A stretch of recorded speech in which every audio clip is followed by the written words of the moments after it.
and then dig in a little bit more. So again, I'm Fran Seegull, Executive Director of the U.S. Impact Investing Alliance, which is a field-building organization dedicated to increasing the flow of capital to impact investing. By impact investing, we mean investing for social, economic, and environmental impact across asset classes, from cash to the public markets to the private markets, all the way over to real assets. We seek to create an enabling policy environment for impact investing, and also work with institutional asset owners to clear the way for capital deployment. At the U.S. Impact Investing Alliance, we believe that the future of all investing is impact investing. We believe in the transformation of finance to ensure that measurable social, economic, and environmental impact are considered alongside risk and financial return in every investment decision. I say this as a way of grounding my remarks today. While I'm going to speak about opportunity zones specifically and what they mean for communities around the United States, we look at this as really one part of a much broader conversation. Opportunity Zones has provided a moment for us to discuss the future of community economic development and place-based investing. As the first new community investment incentive in 15 years, Opportunity Zones presents an opportunity to reimagine the toolkit for investing in distressed communities. The broad and flexible approach of the policy invites us to consider what it means to make transformative investments, and hopefully a rigorous analysis of the outcomes will inform future efforts. But Opportunity Zones has also sparked entirely new conversations as traditional investors, real estate developers, and fund managers are sitting down with stakeholders and communities, many of them for the first time. We believe that the depth of distress in the majority of Opportunity Zones means that investors will need to more closely consider community needs and priorities. Just by shifting the spotlight onto these places, which have so long struggled to foster the economic growth we've seen elsewhere, some investors are beginning to realize there was opportunity to be had all along.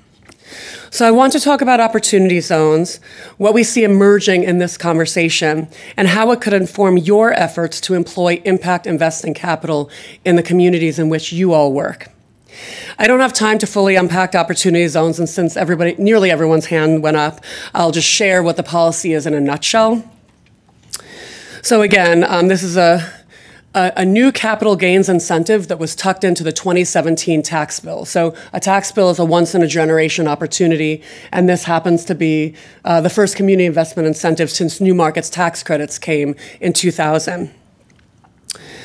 So again, this is a capital gains incentive available for the next 8 years.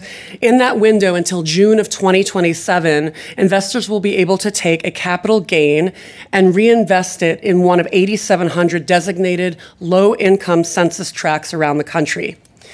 If they hold that investment long-term, they unlock successively more generous incentives, up to a complete exemption of their capital gains on new investments after 10 years. It's really a community investment incentive, a capital gains incentive designed to drive the appreciated portion of appreciated assets into these 8,700 low-income census tracts for it's basically long-term patient capital. And since the benefit is tied to capital gains, we're by and large talking about equity investments. Traditionally, when we think about community investment, it's been debt-based investment. So this is quite a different tool to use in communities. There are restrictions to prohibit investing in sin businesses, but beyond that, there are a few guidelines about what those investments should look like. Proponents of the policy intended to spur economic activity, job creation, new business formation, and renewed opportunity for people in places that have particularly since the Great Recession, slipped further and further behind. We know that coastal communities really rebounded. Jobs were created from 2011 to 2015, but in these opportunity zones, the jobs didn't come back, and we don't really think that they are. And that's part of the kind of setting the stage, the political stage that we had in 2016 and that we think we'll be facing in 2020 as well. So the goal of this Opportunity Zone benefit was to create a market for this type of patient, flexible capital in low-income communities. Opportunity zones have been designated by the governors in all 50 states and all of the territories, including substantially all of Puerto Rico. The statistics show that nationally governors have created their zones, as you can see in the slide, in places where there is deeply entrenched poverty. So 27% of the 31 million residents living in opportunity zones do so below the poverty line. A third of working age adults are unemployed, and more than half of families are rent burdened. The need inside of opportunity zones is clear. The question before us is whether we can use this tool alongside those that existed before to create meaningful change, transformative change that benefits the people living and working in these places today. As I mentioned just a moment ago, the goal of the policy is to create a market. Unlike policies that came before the opportunity zones, the Community Reinvestment Act of 1977, the CDFI Fund, New Markets Tax Credits of 2000, which created federal programs, opportunity zones was meant to tweak conditions for investment and let the market take over. So it's really a market, not a federal program. Because of this, we have to think a little bit differently about what it means for the communities involved, this kind of market quality. So first, the most important tool for guiding a market is indeed regulation. And right now, we're in the midst of a regulatory process that will define the broad contours of Opportunity Zones market. Through the first tranche of regulation, which came out at the end of October, it became clear that the policy was very well designed for real estate. And as such, we've seen much of the early market movement center on this type of activity. Investments in operating business, which is a core tenet, and we believe legislative intent of the argument for the policy, it was hard to see how the first round of regulation actually fostered the raising of venture funds to deploy into new business formation. But a second tranche of regulatory clarification is due any day now, and is likely to, we hope, obviate some of those concerns. At the Alliance, our overriding focus has been on transparency and accountability. The enabling statute lacks clear accountability standards and calls only broadly for rules to prevent abuse. We have been hammering on the need for transparency from the very beginning, working with legislators and indeed the White House, writing public comment letters and testifying at the recent IRS public hearing on opportunity zones. The first IRS public hearing on opportunity zones was delayed from January to Valentine's Day because of the government shutdown. And I was one of 23 folks to testify, and then I took the night Acela home, and I emailed to my mother, like, nothing says Valentine's Day like testifying at a public hearing at the IRS and taking the Acela back to New York on your own. But still, it was an incredible gathering. Folks waited for 2 hours to get in. It was kind of like if you can imagine, a concert-like environment at the IRS, and people were turned away. It was like once you're at capacity at the IRS, you get turned away. So it was really incredible to see that amount of interest, incredible to see how many hands have gone up in this room, understanding about what we're trying to accomplish with opportunity zones. So all that said, we're cautiously optimistic that we will achieve some level of mandatory reporting by the end of the year. But frankly speaking, we know the regulation of opportunity zones will be light by intention, and capital is already starting to form and flow in its absence. So we must also think about how we can influence the behavior of market actors. So the first way to influence a market is regulation, and the second is trying to influence the behavior of market actors. So information, data will be key to doing so, and that's partly why at the Alliance we've been adamant that there needs to be mandatory reporting. But we've also worked to advance a voluntary transparency standard called the Opportunity Zones Reporting Framework, which we think could be adopted if they're called for by investors, wealth platforms, foundations, local policymakers, and community stakeholders. If you want to learn more about the framework that we developed in partnership with the Beck Center at Georgetown, where Lisa Hall works, where you heard her a moment ago with Brian Charlstad, and we've had over 36 contributors, including folks at MIE. So this gets to a point that I made earlier, that Opportunity Zones has sparked new conversations and rejuvenated old ones. So local politicians, community organizers, nonprofits, and others are sitting down to discuss opportunity zones, and they are being met by folks with whom they would normally not sit at the same table.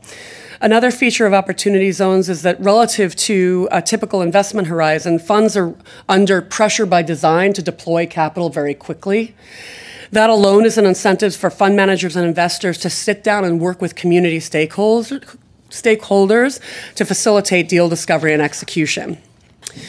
In addition, investors are often unfamiliar with these places. So I went to a gathering, spoke at a real estate conference, IMN, Conference on Opportunity Zones, and folks from Anthony Scaramucci's shop and CIM, like all the biggest real estate developers, are excited about raising funds, tax-advantaged capital. Of course they would be.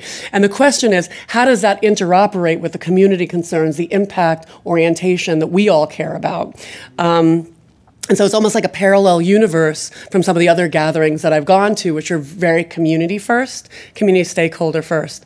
So setting these tables with kind of unlikely table mates and effectively guiding these conversations is our opportunity to steer not just the opportunity zones market, but a broader discussion about how we invest effectively in place.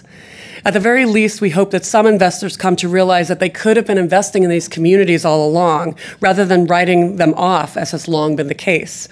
But we also hope that more investors recognize that engaging with communities authentically can be a fundamental component of good due diligence and inform better investment decision-making. So as foundations that deploy impact capital, I'm assuming most of you are foundations looking to deploy impact capital, whether you're community foundations or private foundations. We think that whether you decide to deploy grants or investments or both, you have a unique opportunity and a unique voice in these conversations.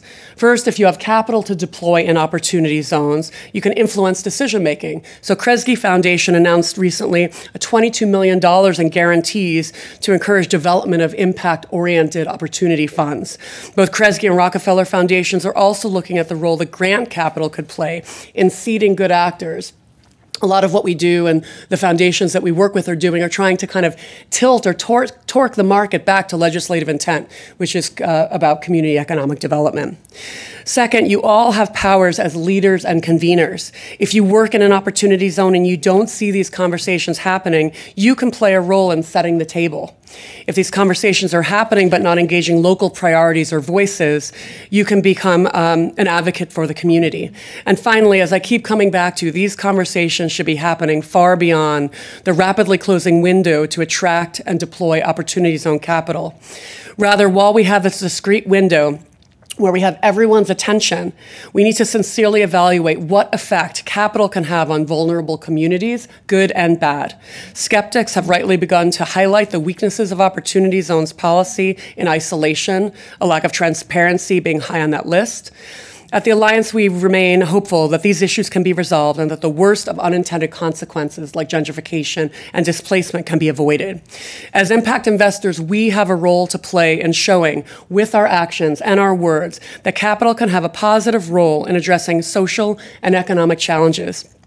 This is a key moment to do so, and I hope I've inspired you to engage in these ways when you're back home in your own communities. Thank you.